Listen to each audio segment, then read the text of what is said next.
So for those of you who don't know me, I've been working with animals pretty much my entire life. I turned 30 a few months ago. Any animal that I have not already worked with is on my list of things to be conquered.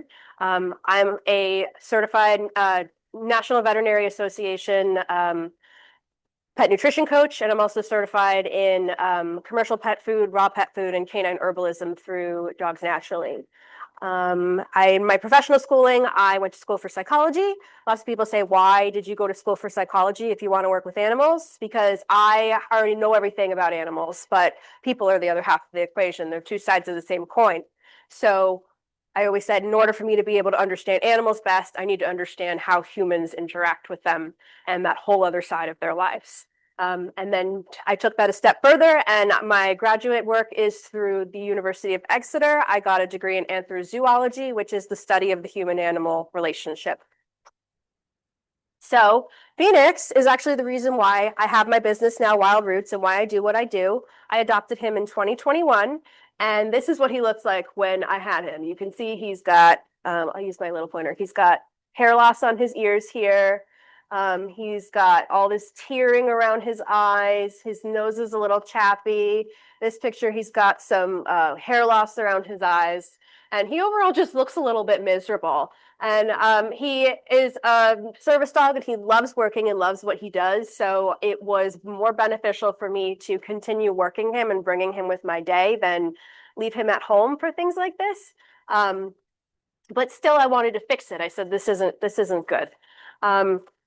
So, and obviously he's living, breathing proof that he's all healed and better now, but that's just a good after picture, just to show you that I have experience and I'm not just talking out of anywhere. Phoenix, we decided when he was having these issues to, of course, go to the vet. Where are you going? Go to place. Down.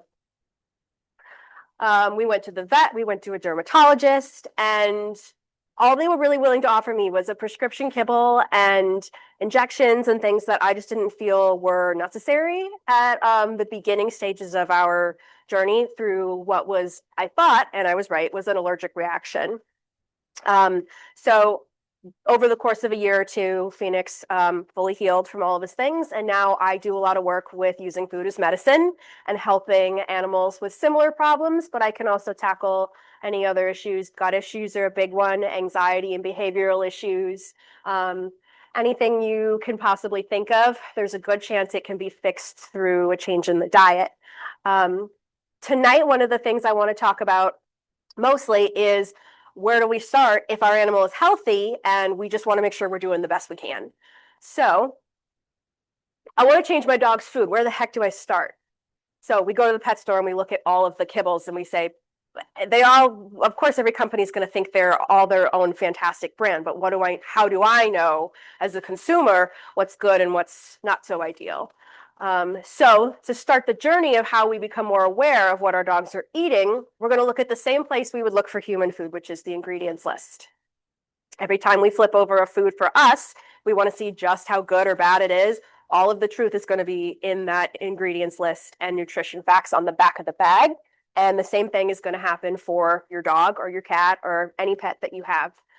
It's going to be listed on the back of the bag in fine print, but it will be there. But you look at that and you go, well, how do I know what all of this means? How do I know how this translates? So the first ingredient in any dog food you're considering should be meat. So ingredients in a dog food bag, just like with human foods, are listed from most highest quantity to lowest quantity. So we want the top quantity to be meat. Vegan diets, lots of people use them. It's been proven that you can have a dog that thrives on a vegan diet, but if not done correctly, it could cost your dog their life. But in fairness, if not done correctly, any homemade diet could cost your dog their life. Dogs are omnivores, but generally, for my rule of thumb, they lean in a carnivorous direction. I prefer to feed my dogs meat. So when I'm looking at a bag of kibble, I want to ensure that the majority of the kibble that they are receiving is meat-based. So this is an actual food label. from a brand of dog food on the market right now. This is a meat first ingredient label. So if I were to flip over this bag of food and look at this, it says chicken, turkey, chicken liver, whole herring, whole mackerel, dehydrated chicken, dehydrated liver. This is all fantastic.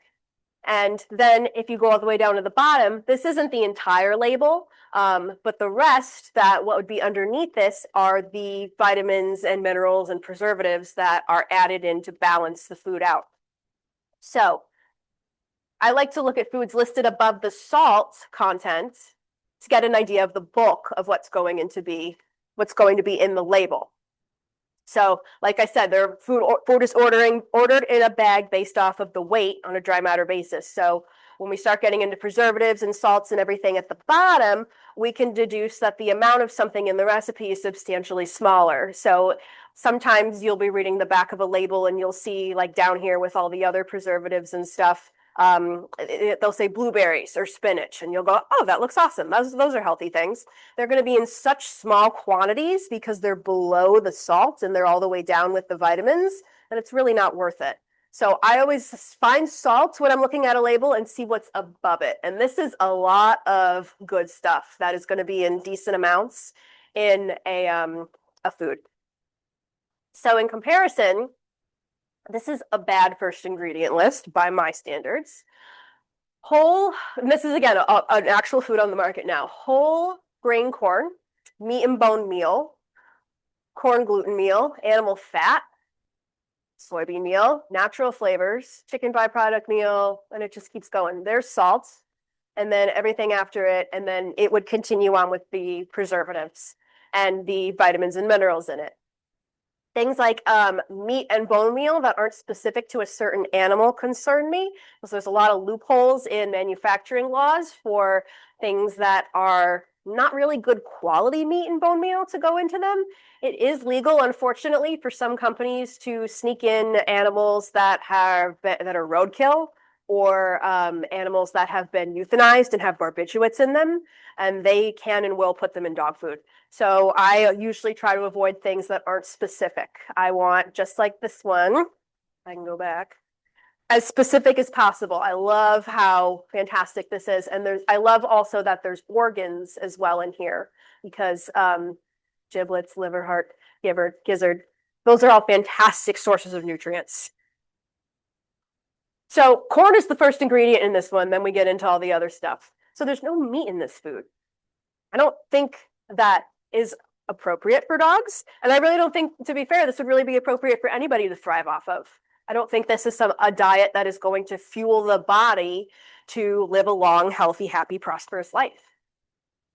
So the rest of your ingredients, like I said, the preservatives, the vitamins and minerals are going to be all on the rest of the bag. But marketing is sneaky. These companies are not stupid, and they know all about retail psychology, and they know it's important that their beautiful pictures are going to maybe try and fool you. So that's why it's so crucial that we don't just rely on the front of the bag. We turn the bag over and we look at all of the actual things in the fine print on the back. So if you look at these two actual foods on the market, I covered up the names because the names don't matter at the end of the day, because the names in general will sometimes trick you as well. Sometimes names will say things like nature or, wolf or something in them, and it's still not a good food. So the name doesn't matter. But what I want to point out with this bag is that I so cleverly put carrots and spinach and green beans and whole chunks of meat on them, and this one didn't.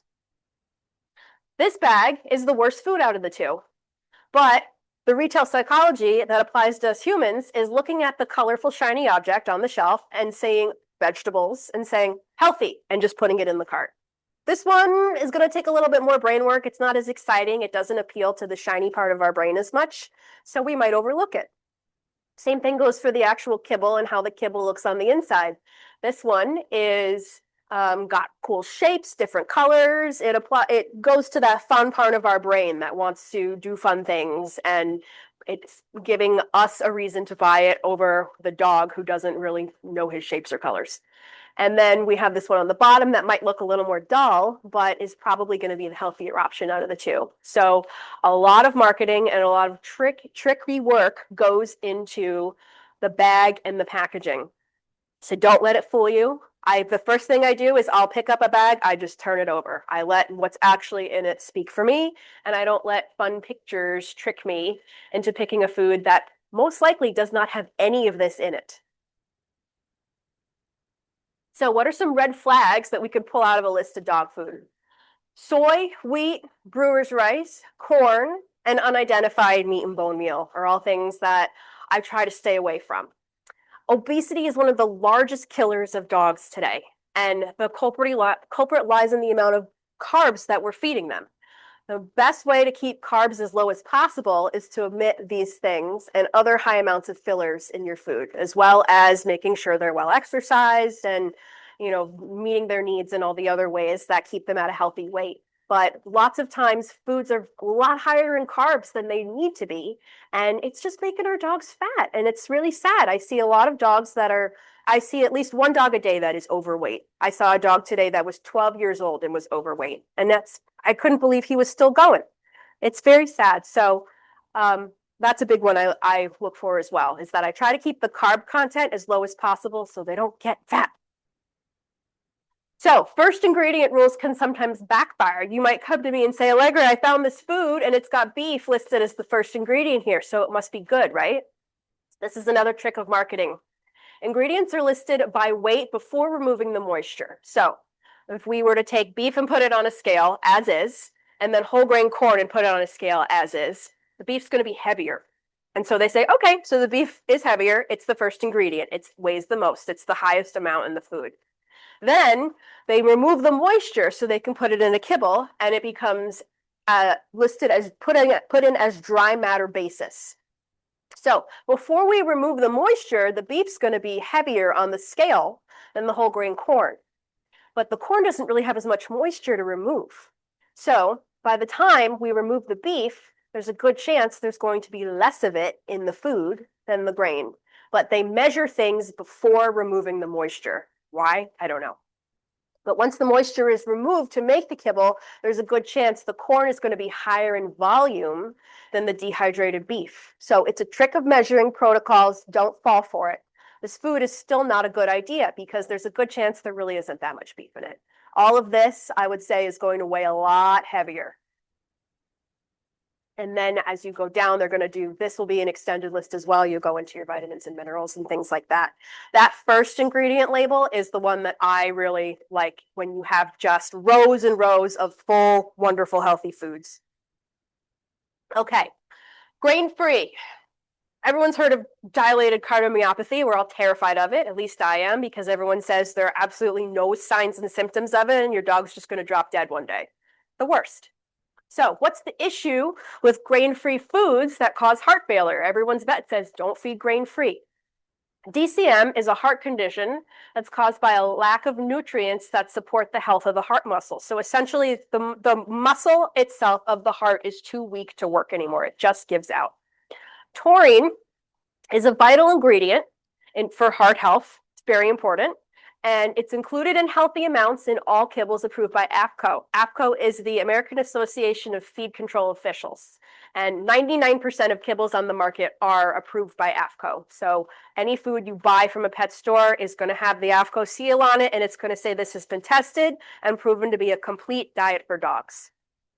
So the question then is, if it has the correct amount of taurine in it, as approved by AAFCO, AAFCO can't send it if it doesn't have the right amount of taurine to keep your dogs healthy. Why are all these dogs still dying, supposedly? The FDA is still trying to figure it out. But my answer, which I have learned through my studying, is that it's through legumes. If you pick a grain-free food, it's going to need another type of filler to bulk out the kibble, like potatoes and legumes. I see a lot of peas. There's also lentils, chickpeas, things like that. Those are major red flags for me, because even though there's enough taurine presented in the food, enough taurine put in the recipe for AAFCO to pass it to be a healthy dog food, the legumes in the food are preventing the absorption of taurine into the body. So you could be getting everything you need into your system, and the dog can't use that taurine properly in a way that's going to keep the heart healthy.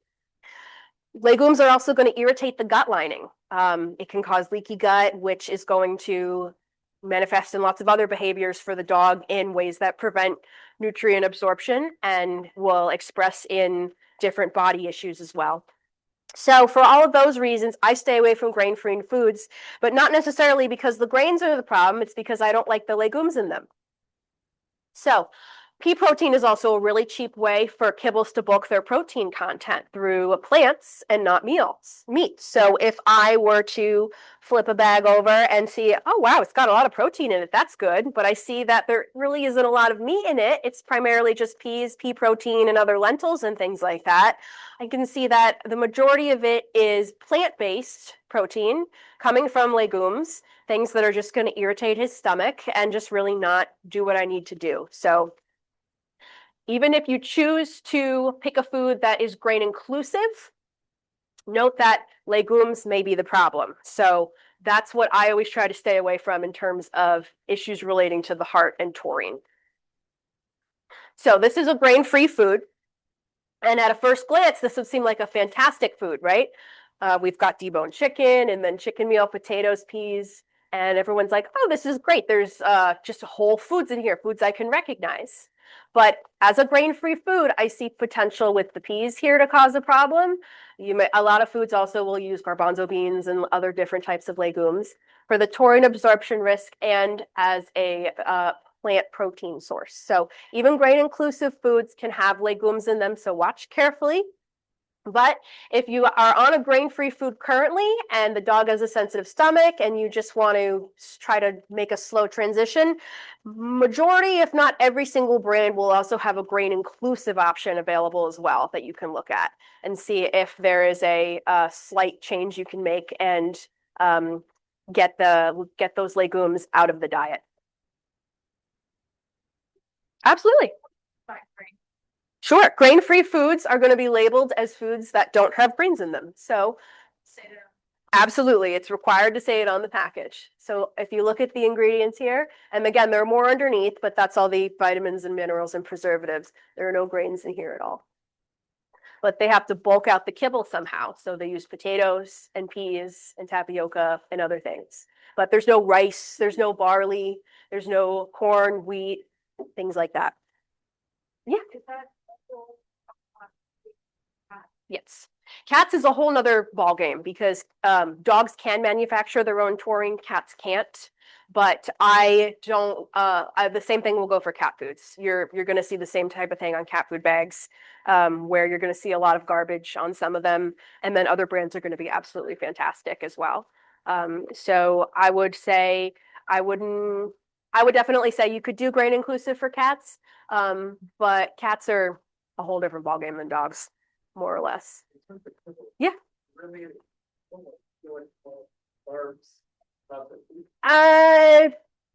Yes and no. There are healthier kibbles, and I'm going to mention a couple that I really like, but he doesn't eat kibble, so that's your answer for that. I personally choose not to feed kibble. I don't think it's best, but the whole world can't do what I do. I don't expect everybody to do what I do. Okay, so allergies. Lots of times the answer is in what they're eating. That was his problem. So dry skin, hot spots, discharge from the eyes, scabs on the jowls, hair loss, constantly licking and biting their feet. If their stomachs are upset, ear infections are a big one. Lots of times dogs have these chronic ear infections and they're like, I don't know, we keep going back to the vet and we're getting the spray done again and it just keeps coming back and we don't know why. And unless your dog's swimming every day and has a clear reason why there's bacteria being trapped in there, lots of times it's a food allergy and the body's trying to get rid of something it doesn't like, and it comes out in a lot of dogs as ear infections. So if you're wondering where to start in terms of allergies and fixing allergies through diet, we get off corn, wheat, and soy. And I also say get off poultry and beef to start as well, because those are two of the biggest allergens. Those are the two of the most common allergens for dogs. And I actually found out beef was his problem. So we tried poultry, didn't work. We got off beef, and then he was great. Keep grains in, and keep your fish oils and omegas in as well. So this is usually where I would start. If you want to go more in depth, if you've already tried these and you're like, it's not working at all, we're still just having a lot of trouble, that's just scratching the surface. Every animal's different, and I like to treat every animal differently. There's really no blanket template formula I like to use because they all learn differently and their bodies are created differently. So this is as far as I go in terms of a foundational support for allergies, and then we get more customized after this. But the body will need 6 to 8 weeks to flush, so don't get impatient. If you're on a new food for like a week and you don't see any changes yet, don't worry.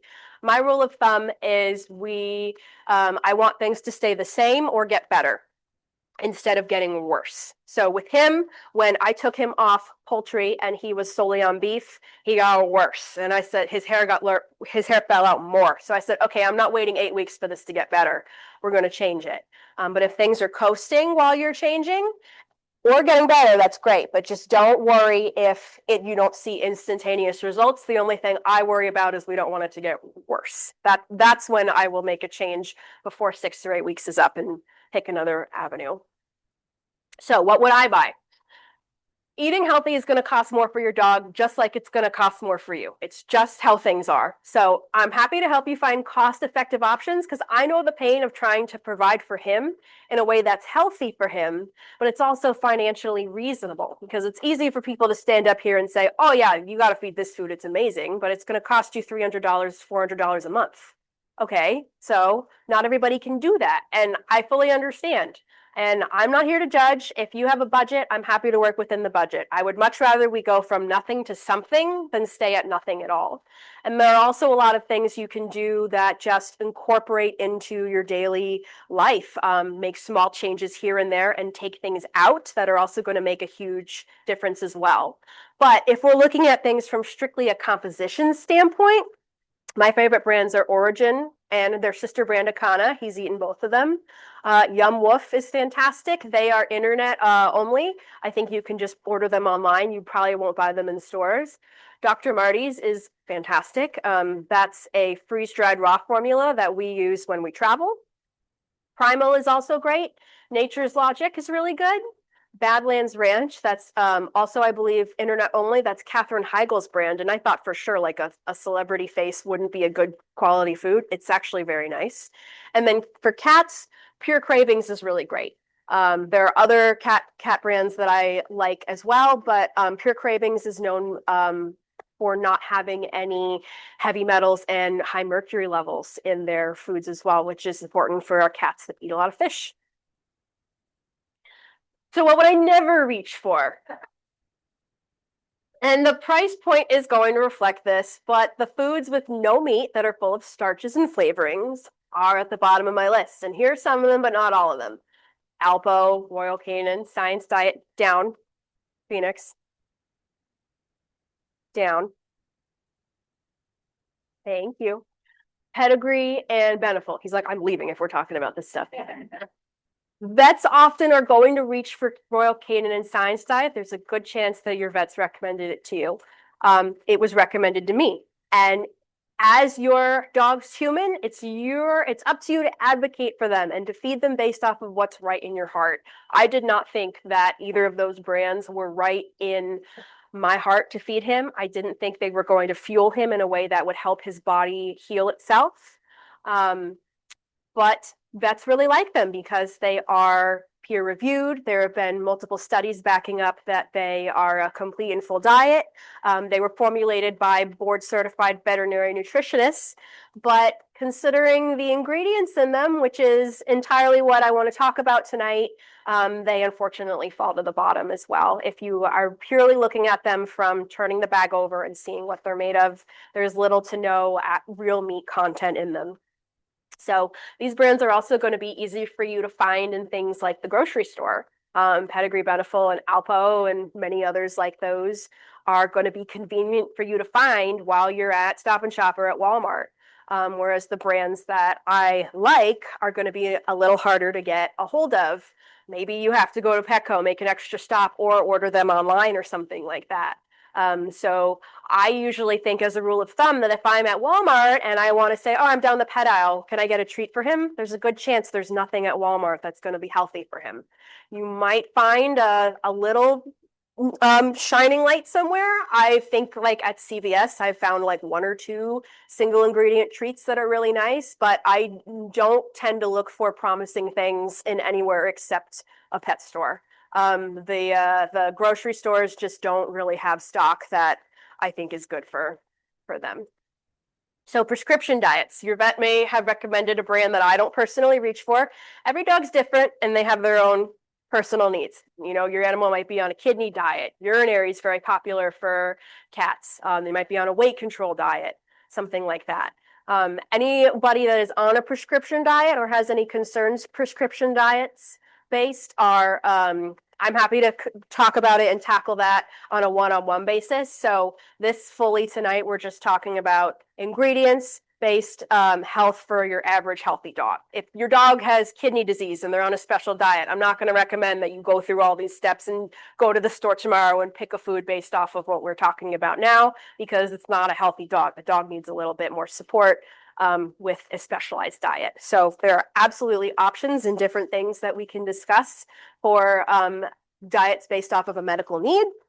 But everything that I just talked about is for if your dog has a clean CBC and you just want to make sure that they're eating the best that they can. Sometimes the prescription diet will be for allergies. I see a lot of that nowadays. Lots of times people will say, oh, the dog had so many allergies with the skin was, I had a dog, I knew a dog that he looks like he had been sunburnt, poor thing. His hair was falling out and he was just irritated red all the time. And then the next time I saw him, he looked great. And I said, what happened? And she goes, oh, the vet put him on the allergy food. He has allergies. I said, okay. So that's actually what I was offered for him. They said, you need to put him on a hydrolyzed protein diet. So prescription diets from the vet are sourced from hydrolyzed soy protein. So hydrolyzed protein is breaking it down into particles that's easier to digest before the dog eats the food. And you're going to see it on any ingredients list for a prescription diet that's based off of allergy support. So this is one that's for allergy food. Brewer's rice is the first ingredient. Then you have your hydrolyzed soy protein, then you have chicken fat, and on we go. And then these are some of the preservatives. So this is not my preferred way to combat allergies. I don't like putting them on all this stuff because I don't think it's fueling the body to heal.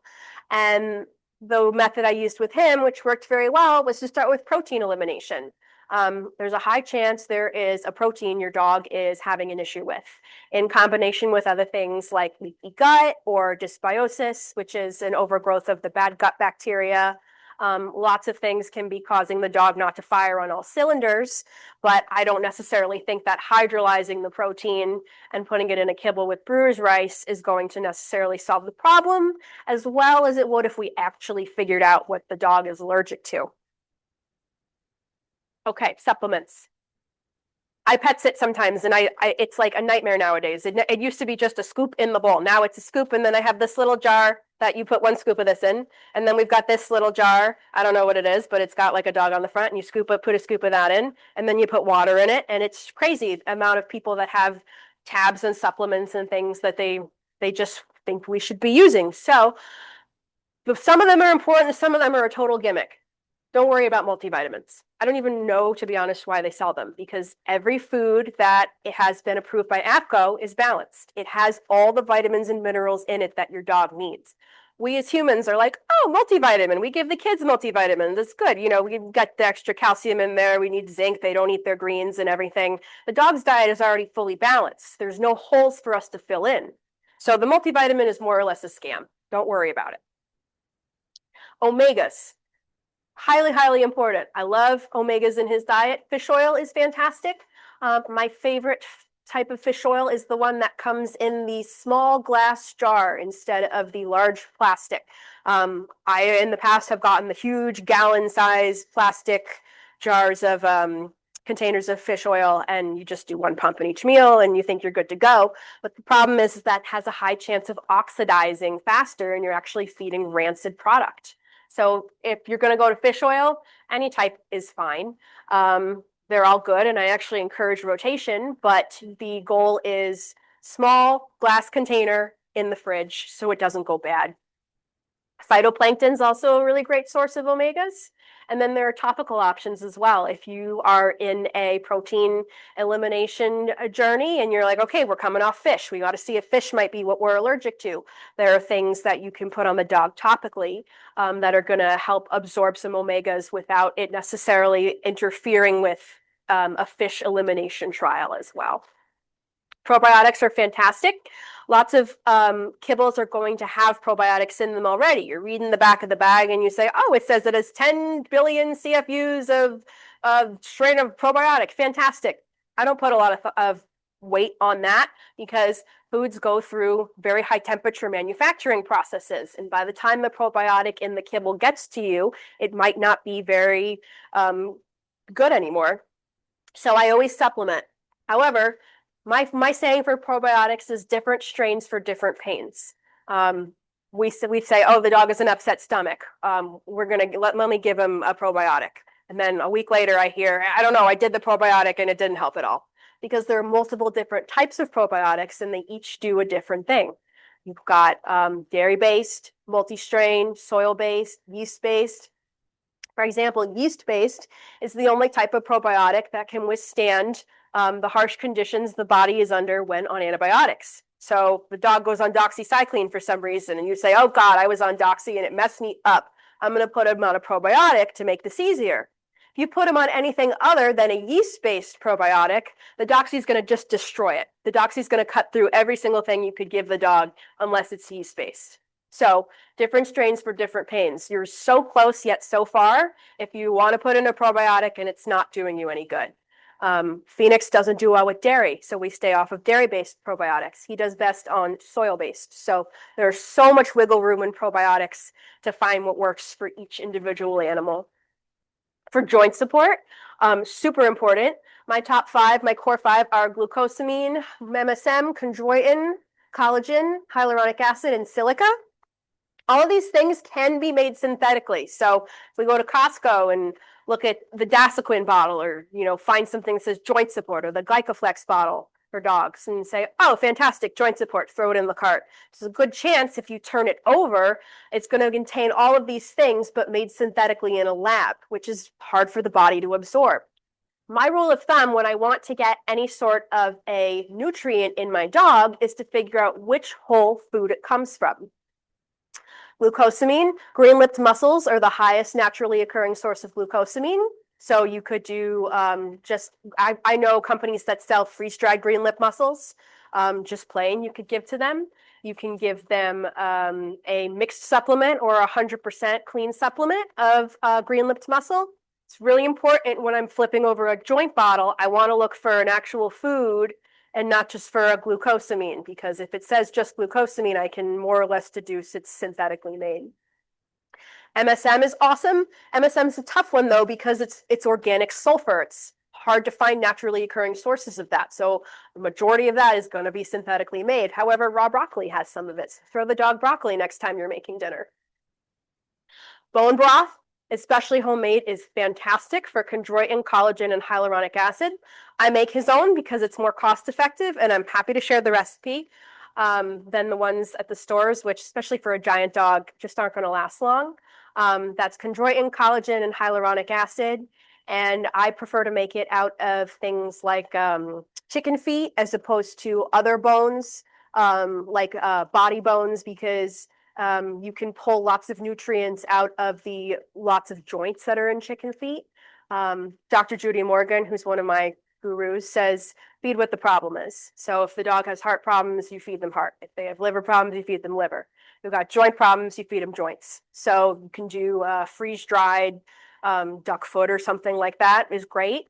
But I also like to use bones when I make the broth that are going to pull a lot of that, those nutrients out of that connective tissue and things that are going to fuel his joints as he ages as well. Bone broth is also fantastic for leaky gut because it helps to seal all the holes in the GI tract and support that healing process. So he gets bone broth a lot. And silica is another one that's in collard greens and banana. So banana is also a great prebiotic. So I throw banana in his food sometimes too. And then he gets collard greens a lot as well. So my bottom line with supplements is fantastic, but what whole foods can we give that are going to have these things in them, as opposed to the tab from the store that is going to have all the same things but made synthetically? That's it. Thank you guys so much. Any questions? I'm happy to answer. And my question for you, though, is what else do you want to learn? Because I am always here to learn more. I went back to school for this, and I love learning, and I love doing as much as I can to maintain an open mind and do the best thing possible for him and every other animal that comes into my life. The nutrition world is always changing. Things are always being studied and new research is always coming out. So if there's something you want to learn that I don't know about, I want to learn about it too. But that being said, it doesn't necessarily even have to be about nutrition, because I'm open to learning about anything in the animal world. So you did a good job, Phoenix. Okay. Come here. Good boy. Thank you guys for coming. Any questions, comments, concerns? Yeah. Yes.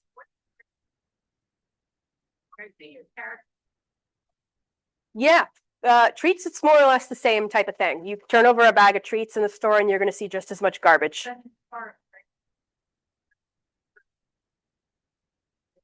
Yeah, definitely. Fruits and vegetables are great. We just stay away from onions, stay away from avocado, grapes, all of the core things that dogs shouldn't be getting. But majority of fruits and vegetables are fantastic for them. Eggs are great too. You could do scrambled eggs, things like that. He loves eggs. Um, yeah, why not? Yeah, just throw it in there. Everything in moderation, besides just those like core 5 or 6 things that are bananas are great. Yeah, bananas are a really great prebiotic. You like bananas. And he doesn't really like apples, but apples are great. Blueberries are fantastic. Can never get enough blueberries in them. Sweet potatoes are great. Pumpkin. I try to, I'll offer him, he's picky, but I'll offer him whatever I think has something in it. So raw broccoli is good. Anybody? Yep. He's got texture issues, so he's not a big on like the cucumbers and stuff like that. He doesn't do slimy very well. Banana, I actually, he's okay with pureed food, so I'll get like banana baby food, single ingredient, and just put it in and he'll eat it that way. But there are also great options in the store too. You get, freeze-dried single ingredient chicken strips, freeze-dried jerky strips, single ingredient, freeze-dried liver, hearts. There's so many great things that are just, my favorite thing is to turn it over and there's one ingredient on the back. That's all. I said, great, easy enough. I don't want to pour through a lot of things. You'd be surprised. Lots of things will say like, oh, chicken jerky, and you turn it over and they've got like all these preservatives in them and they've got extra protein in them, or there's a lot of salt. I said, we don't need all this extra stuff. The chicken's fine as it is. So you can definitely fall for a lot of traps there too. But for him, yeah,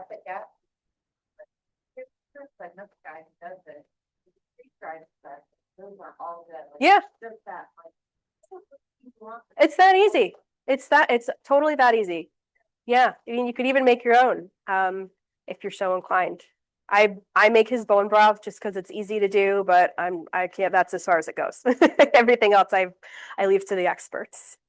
Right? Yeah. Cats depends on the problem. So is there a certain problem presenting? No, just normal. Yeah, I didn't say, not probiotics, but, not, some supplement. Yeah, like for joint support or for just general health, or yeah, green lips muscle is fantastic. Yeah, really good. And also for cats, you could do, there's a really great brand called Aria Sits, Arya Sits. I don't know why they named it that.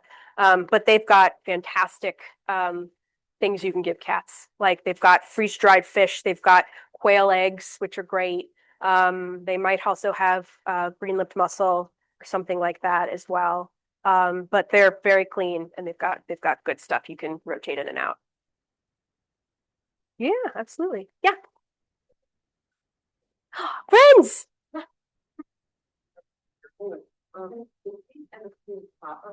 Yeah. Okay. You could maybe most people's like Yeah, avoid that. no, you don't have to. So Yeah, our girl, like top, no, unless the vets told you it's, you have a high risk of like pancreatitis or something, or they're overweight. No, why not? poultry or meat, I don't pork problem, but you should move forward with that. Yeah, you can. Yeah, yeah, should be fine. Just watch the fat. Yeah. Should be okay. Yeah. If you don't know, and I'll probably email you. Ask. Go for it. Yeah. No, don't worry. These dogs get it. Oh, okay. She's on Pro-In every day, and my daughter, I should have rescued. Hmm. Baby had incontinence, body UTI, Yep. everything else. And they'll still find Crystal, but she has no symptoms at all. Hmm. They did the whole push for them. The they fell out of the vet. Yep, the KD or whatever it is. Oh no, that's kidney, but We're kind of mixing it up. We've got a little bit of kibble off, but we find that she doesn't like puke, but she has kibble with. yeah. We've got open farm. We use Grandma Lucy's freeze. Okay, good. Yeah. And then with maybe 4 spoonfuls of soda. Okay. We're kind of mixing it up. That seems to be working pretty well. Yeah. What is it that we need to, and again, like Yeah. failure to go really in depth. Yeah. Somebody had told me we wanted to avoid like salmon or that sort of stuff to like kidneys, stones or whatever. Do you have an actual diagnosis as to where, is it kidney stones or is it urinary? No. For urine. Okay. They've checked, don't act like, I mean, our issue is part of it, we changed around to the diabetes. She's not continent. Okay, that's good. Throw in and her, What kind of dog? She's a rescue mom. I think she's a schnauzer Australian shepherd. Okay. Oh, that's cool mix. It's ridiculous. Oh, she's so cute. It's ridiculous. But now we're calling her Rotunda because when we got her, she was 34 pounds. She was on her face. Uh-huh. And, she settled in and got up to about 40, probably should be around 40 ounces. Okay. And she's round. And I'm not like over, even though like, even for treatment, like, with Dr. Yeah. Training class. And even then, she's not always worth it. But I want to know, like, what should I be avoiding? I mean, I'm thinking I'm being somewhat clean, but it's not the same as like making, if I don't have to make everything from scratch. I'm okay. Yeah. Okay, she's the best dog ever. Yeah. But How much water does she get in her day? she is not water drinking. That's your problem. I know. That's why I'm doing like some of the co-op. Water everything down, water it down, and then when you as much wet food as possible. And this is usually a problem I address with cats because cats are famous for the urinary problems. It's because cats don't drink any freaking water. Water everything down, and then if you can't, water it down more. Coconut water is fantastic as well, very, very hydrating. I wouldn't go crazy with it. Like I give it to him and he loves it. He'd have it every day, all day. But I do that once a month or so, I would do it earlier in your day and cut it off at 1 p.m. so she's not up in the middle of the night because it does go through him. And then, I mean, he's got an iron bladder, so he can have it at any time of day, but I always tell people start in the morning and then see how it goes. But as much water as you possibly can, anything you can water down.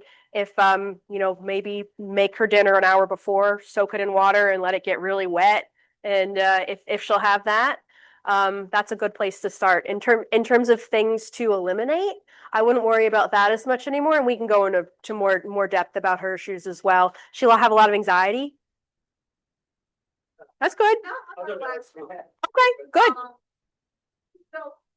Okay, yeah. Okay. Yeah. Okay. Yeah.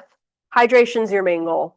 Hydration is the main goal. And this is what I usually say for cats, but always worth a shot.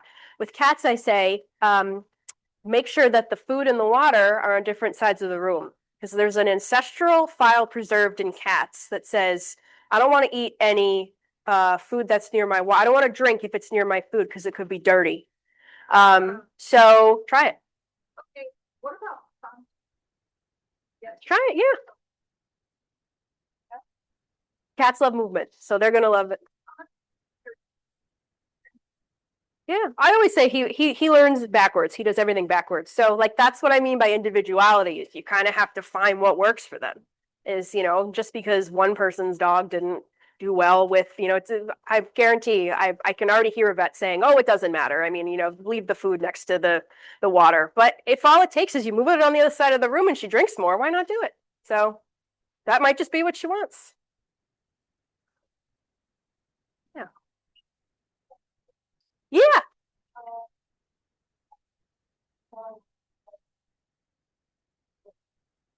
That's a fantastic question, actually. Yes, because peanuts are not a nut. They're a legume. They come in a pod.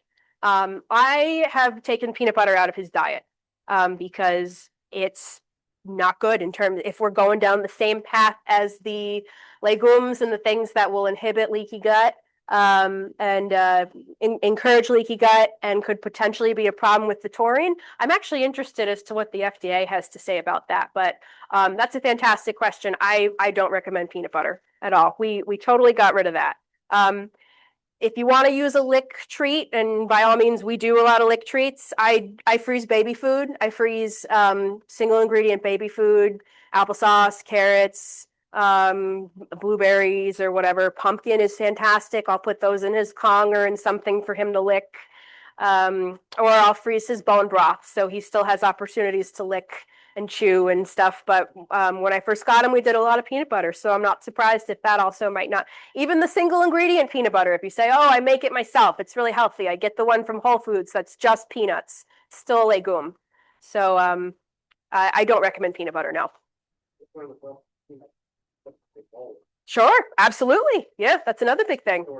Yeah, 1,000%. That's a big thing. Absolutely. I think I wrote a blog post on my website about just about peanut butter. You can kill a lot of time talking about peanut butter.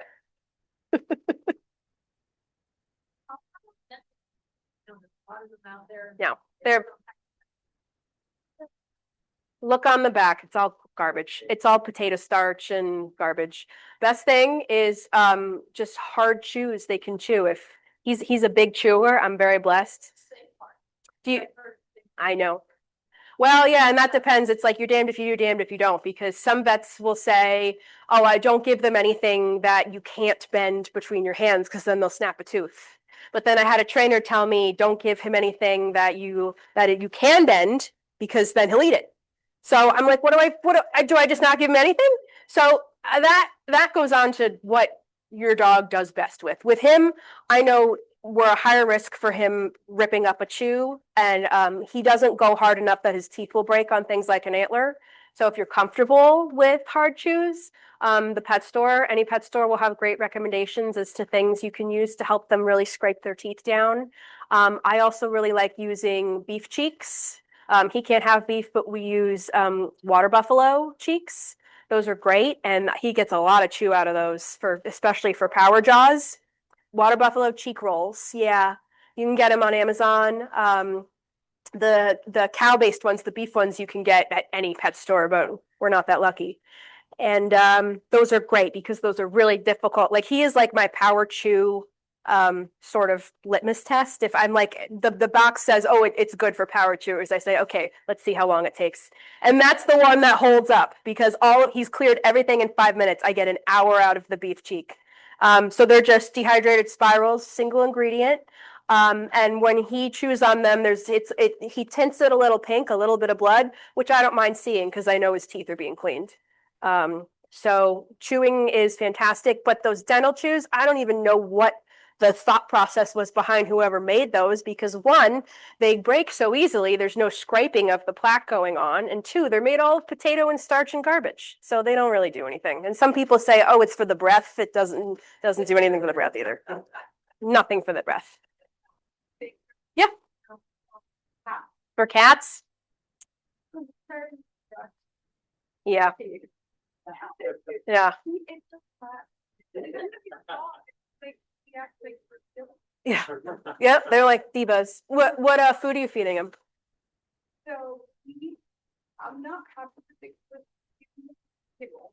Uh-huh. To give him one candy in the morning with, girl, people. Okay, yeah, I just wanted to kind of like, you know. Yeah. Everything. yeah, And same at night, he doesn't have food available 24/7. Have it in the morning, Mhm. but he's gonna get something because we need some other like wet food. okay, The things we do, a lot of like food. yeah, good. So, I don't know. Yeah, well, carbs are the main problem. Everyone says, why does, we think they don't have dental issues. They have dental issues because we don't brush their teeth. But he's 7 and he's got probably little to no plaque. He's raw fed. So the issue is kibble and it's the carbs and it's all just sitting on them. They don't have the salivary amylase to break it down and to use it constructively. So it just sits on the teeth. Cats, it's probably a similar problem. But it sounds like you do a lot of wet food, you do a lot of freeze-dried things, and you're trying to keep carbs as low as possible. There are chewing options for cats. If you like poke around on chewy.com or something or on Petco, I think they're like, yeah, little bamboo sticks or something like that. You got one? Yeah. Yeah. Do they work? Yeah. Yeah.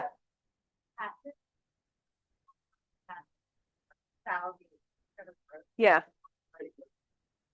There's something for the chewing. Yeah. There's no, I don't get anything that says dental treat on the front. I'm like, what is that going to do to clean your teeth? Yeah. Yeah. Well, it's your cat, so, Yeah. Yeah. See what that does. Yeah. Scrape the teeth that way for sure. Yeah, definitely. Like, that's crazy. We have tried moving it out, it's crazy, but Got a high tolerance. Yeah. Yeah. See what happens. That's good though, because then he's not raiding your cabinet and then like zipping around the house at 3 a.m. He gets into it. I love cats. I wish we could have one, but he's not bad with cats. He doesn't, they don't speak the same language. He doesn't understand that they have like a bubble. And if you invade the bubble, it doesn't go well. And he just can't figure it out. So we're cat free at the moment. He's about 6-ish. He's a rescue, so we're thinking 6-ish or whatever. Anybody? We're what the. I adopted him from Arc Charities Rescue in Brookfield, and he was pulled from a kill shelter in California. It's like, why are you looking at me? Yeah, we'll go say hi to everybody. Yeah. Any other questions? Yeah. Like, go before we're doing a novel protein, we're doing the New Zealand venison. Yeah. Is it worth the hype? I mean, Yeah, go for it. Yeah, if you're having a specific issue with their health, I go into the food energetics. So I'll go into like each protein is either hot, neutral, cool, cold, warm. So that's something that I do when I look at each animal specifically. And if we're having issues with inflammation or allergies, I'll take them off of warm and hot proteins. But if you don't have any issues with any of those problems, just, yeah, go whatever. I don't remember off the top of my head. I want to say venison's on the warmer side. But sometimes, I mean, again, he was just beef, so it can just be that simple. Yeah. But some dogs, it's like they can only have like one, like they only have goat or something or kangaroo or whatever. So and also. yep. They would do anything for it. Yeah. Try and wean them off it and it's not. Yep. Oh, I always say he says, I love going to the post office. I love going to all the places that have the milk bones because I get my junk food. Yeah, I say, okay. And they're always like, oh, is it okay? Because we know that, you're a nutrition coach. And I say, you can have junk food. Everyone can have junk food. It's just not his part of his daily life. So, I mean, if the Amazon guy gives him a milk bone, fine, have a milk bone. Why not? Life's short. Or- No. Go say hi. Yeah. Yeah. First, what you think about,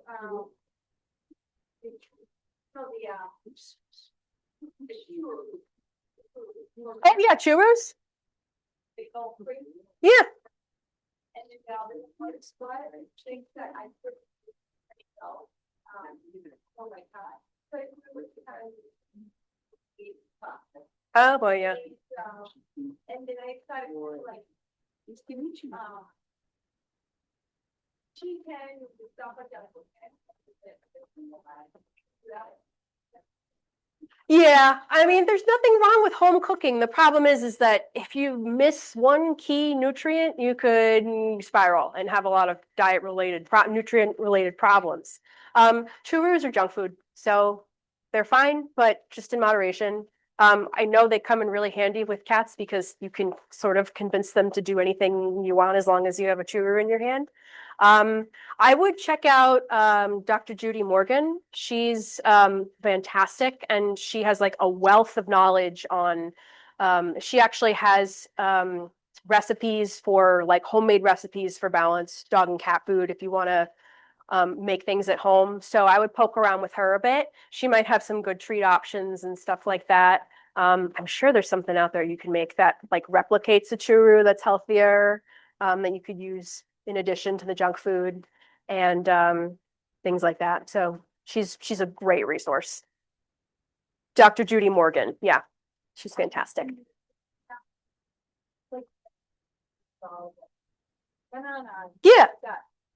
Is there something that like a probiotic.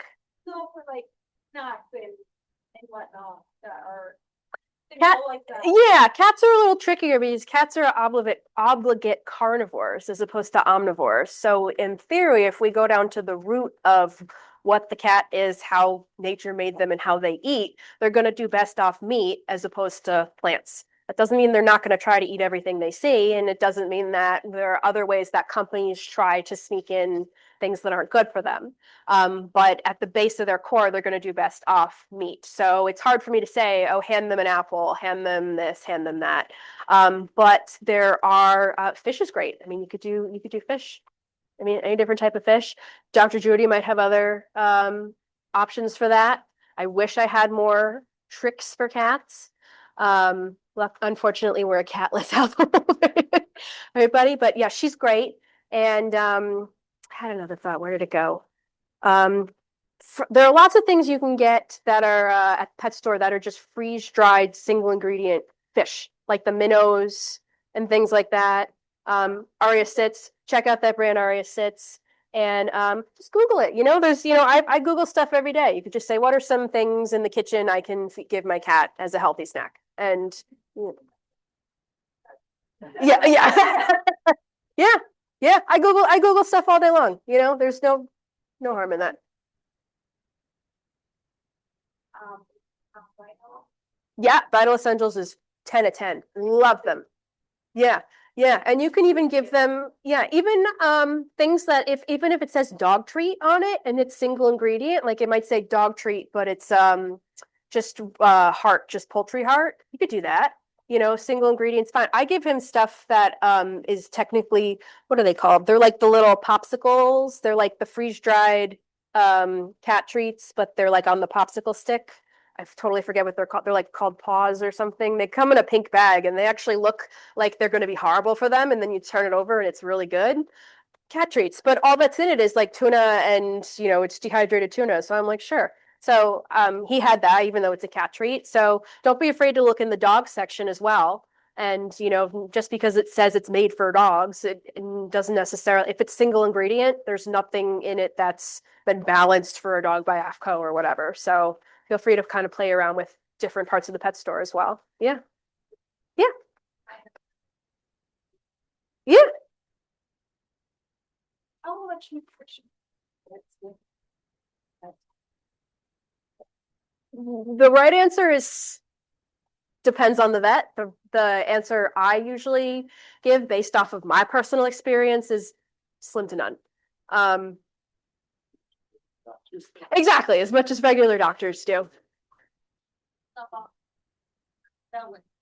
No, and that I will defend a vet for. It's they don't sell the products because they're getting paid to. They sell them because big pharma is funding the vet schools and the lectures, and it's just what they know. Every single vet that at least I have ever met does what they do because they love your animal and they genuinely want to help. Nobody's doing it for their bottom line. Big pharma's doing it for their bottom line. So your vet is doing it because that's just what they've been taught. And all of the vet conferences that you fly across the country for that I've been invited to, guess who they're all funded by? Yep, all of those big box names, Boehringer, follow the money. So they're just doing what they're taught. And when he was having all these issues, I said, you know what? Thank you, but we're gonna go and do our own thing. And it worked out pretty well, right? Say thank you. Yeah. Yes. Science diet, and then Royal Canin's the other big one. Go say hi. No? Royal Canin's the other one that the vets use a lot. Those are the two big ones that the vets like to sell. Right? And then can I, on the dental treatment, said that bones are one way to do it. Yeah. So, I just want to clarify that. I know I've seen the camper. Well, Yeah. they also break. Yeah. Have a better version. Yeah. Some vets don't like them. It depends on your dog. So like with him, I determined that when I got him, I figured out he was not a strong enough chewer that he would break teeth on those things. My aunt's dog is crazy and would drill his whole mouth down to nubs. It just depends on your dog. So, if your dog's the type that you think is going to have a really hard time with things that are going to wear their teeth down to nubs, like Harley would he would pull trees up. He would pull up sapling trees out of the yard. He was that crazy. He chipped a tooth chasing his ball. So obviously antlers are a no for him because he's nuts. This one, he just has a casual chew in the corner, and I trust him with them. So it really depends on the dog. I would start with, if you're worried, things that are a little softer maybe. And the pet store can probably point you in the right direction to some things like that. Some different options, poke around on Chewy, poke around on the internet, see some things that are for like a little more flexible chews. And then it's kind of a trial and error game because lots of vets say no antlers, but he's got antlers because we have never broken a tooth. So I'm gonna lie down right there. Okay. Any other questions? I think we're probably out of time. Yeah. About 110 pounds, I think he weighed in last. He bulked. Pure muscle, he bulked, yeah. He was about 95 when I got him. Yeah. And he doesn't look much different. So he gained all that in muscle. He had no muscle when I got him. No, I trained him for that. Yeah. Yes. Yeah. 2 years. Have you grown? Not yet. We're flying in April. We're going to Florida. We've done train to the city multiple times, and we've done train to Boston, and he was fine. So I said, "Well, let's get on a plane, dude." All right, we got a wedding to go to. Gonna go to Florida. Hey, thank you. You're a good boy, my little ambassador. I'm in Ridgefield. But I work nationwide. So I just worked with a dog out of Montana, I want to say. He got a disaster with allergies and anxiety and problems. And turns out he fell out of a truck bed of a car when he was 3 months old. I said, that'll do it. So we've been trying to work with and he lives in a house with a lot of stress. And so we've been trying to help fix that and fix this whole system up. But luckily I can work pretty much anywhere with anybody. What do you think, Beep? Good boy. You're a good boy. Yeah, thank you guys all for coming. I appreciate it. Will be recorded and uploaded on the if you want to refer back to it. We have a few more pet related programs coming up in February and April. If you want to look at our calendar, and all of our programs on Thursday nights, they're both really fun and useful. Yeah. And Allegra has been material. My stuff's by the door. If you want to grab my information, my email list is there too. I don't bug you because I know how much of a pain in the butt it is when people bother you 25 times a day on the email. Once a month, I just send out a little blog just with some fun facts and maybe like a coupon or something fun, percentage off a consult. And I'm also running a raffle until the end of the month. So if you put your email down, you're automatically entered into the raffle. First prize is a free 30 minutes. And also there's second prize and third prize is a joint care workbook. So something similar to this, but more tuned in on joints. I also have tennis balls. Feel free to take a tennis ball. Or multiple. Because we're not taking them out. I'm gonna take them out. Because I've got volleyballs. I know, we're gonna go. He's like, I am tired of sitting. I've been sitting enough.